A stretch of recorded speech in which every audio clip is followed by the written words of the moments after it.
Hey guys, what's up? Just taking a look today at the Xcel case. This is by Xcel case. It's their only product currently, and it retails for $100, so it definitely is an expensive case.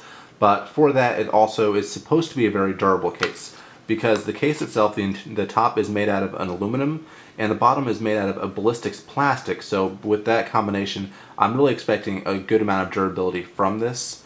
But let's go ahead and do a quick overview on the inside and also what it comes with, because this is just kind of the unboxing and first overlook at it, and the review will follow in a couple weeks. But on the inside, instead of using rails, they've actually used just two pads here that feels like it's made out of a cork board material, and I'm not quite sure how that's going to go against the glass, so it's definitely not something I've seen before. But it's pretty much it. There's a little bit of a groove on the top to hold the phone in, but it's not really much to it. So let me go ahead and actually take the screws out. They look like they are Allen wrenches. They give you a screwdriver as well as two additional screws in case you lose these. So let me go ahead and fast forward this part while I take the screws out, and then we will get the iPhone in and take a look at it.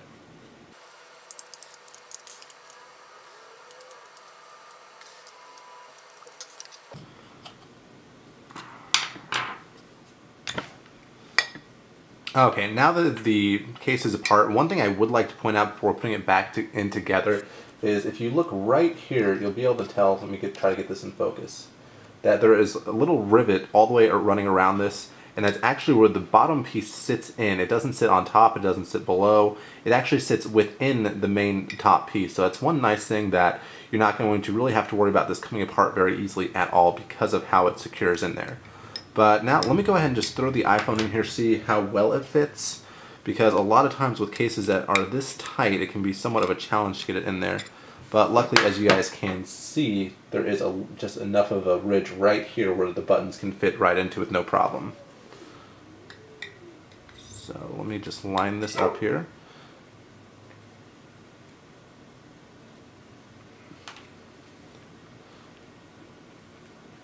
And get this right on in the case.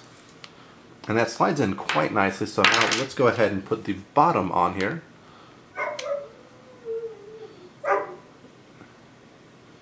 And that went on exceptionally easy, so give me about another 30 seconds. I'll go ahead and get the screws put back in here and do a brief overview and first thought as to how it feels, the protection wise, and so on and so forth.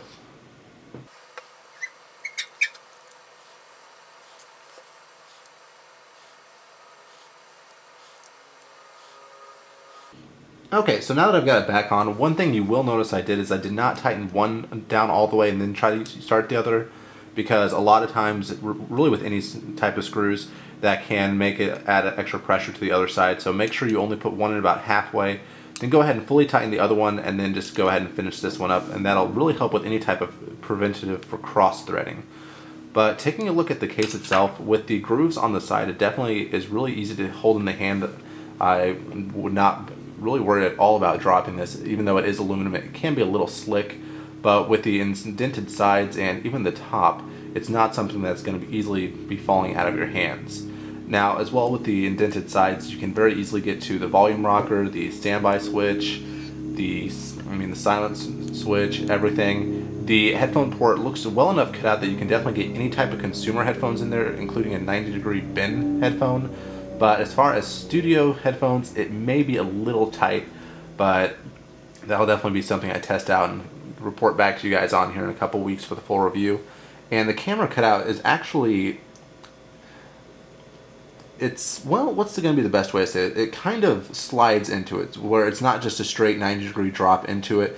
It actually gradually goes into it. So hopefully that'll really kill any issues with flash problems. And in fact, let's go ahead and just test that out right now to see how much of, if any, flash issues there will be. Turn that around.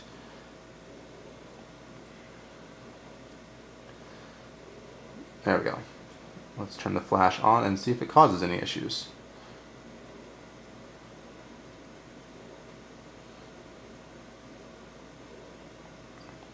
And there definitely don't appear to be any flash issues, so that is another definitely positive about this case.